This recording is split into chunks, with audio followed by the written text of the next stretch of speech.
In this second video, we'll be zooming in and taking more of a closer look at some of the wide array of beneficial creatures that you can very easily encourage into your outside space.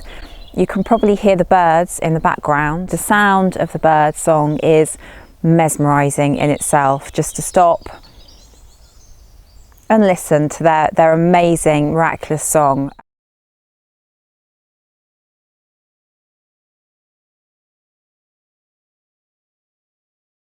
I'm just going to highlight a few of the very best, but effectively every creature has its place.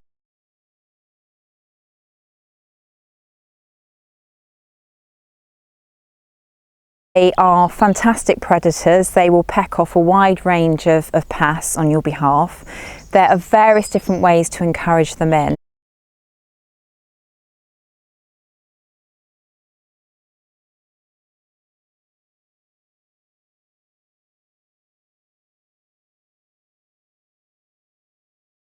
You know, it's almost like creating a larder for them effectively, so they will forage naturally more frequently during summer months. During winter, leaving seed heads on plants, again not meticulously bedding down the beds, will actually create a valuable habitat for a wide range of creatures and also provide food for birds. Also feeding the birds as well is another way of actually drawing these beautiful creatures in. And there's lots of different ways of going about that, but the more you can do that, the better that will be, and they will provide you with immense pleasure in return. Next up, in the Backyard Biodiversity Hero Stakes, we have ladybird larvae and lacewings. I'm going to include the two together because they actually work in quite similar ways when it comes to their ability to eat, to hoover up hundreds, literally thousands of aphids or black fly off your plants. They really are fantastic predators.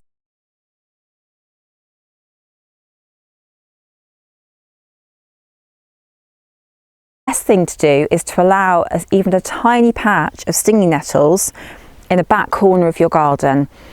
So, you know, you don't have to have a completely nettle covered garden, you know, for backyard biodiversity.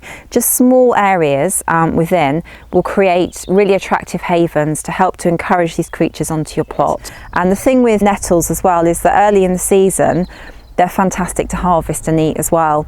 They're also brilliant to add to the compost pile.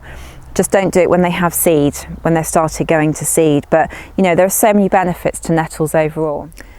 A wildlife habitat is something that's very easy to create. You just need to let go a little bit, and you can do this in the corner of your garden. So you could create wild areas at the back of your garden and just allow wildflowers to move in.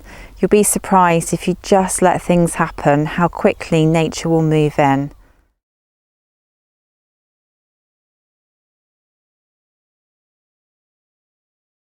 Ground beetles are not to be underestimated. They are the most amazing predators, and again another creature that's incredibly easy to attract in. Maybe not so pretty to look at, but they really are fantastic. The best way of attracting ground beetles is just to have something for them to hide underneath. What they can do is they can hunt down quite a wide variety of creatures, which do actually include small snails and slugs. So ground beetles come highly recommended and a very important part of a biodiverse garden.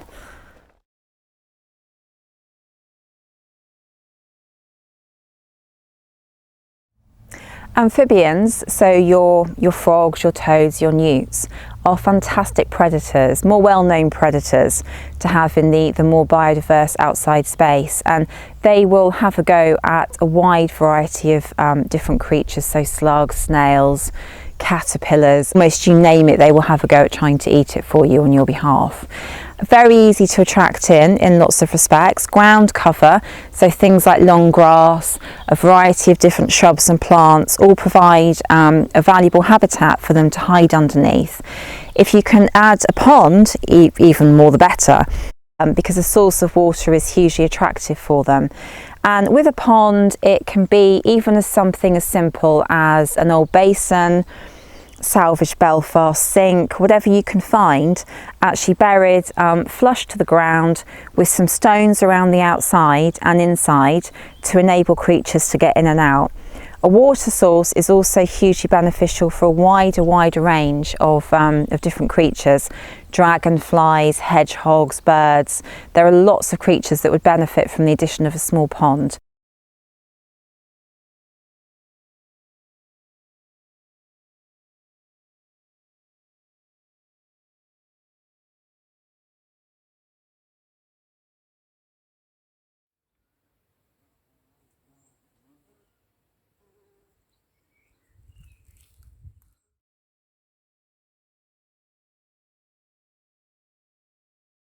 You know, that slugs can cause an immense amount of damage to seedlings in particular overnight after planting out. So they're not a very popular creature, let's face it, but they are effectively food for something else. Hang some bird feeders outside a window in your home and then you can have a close-up taste of nature.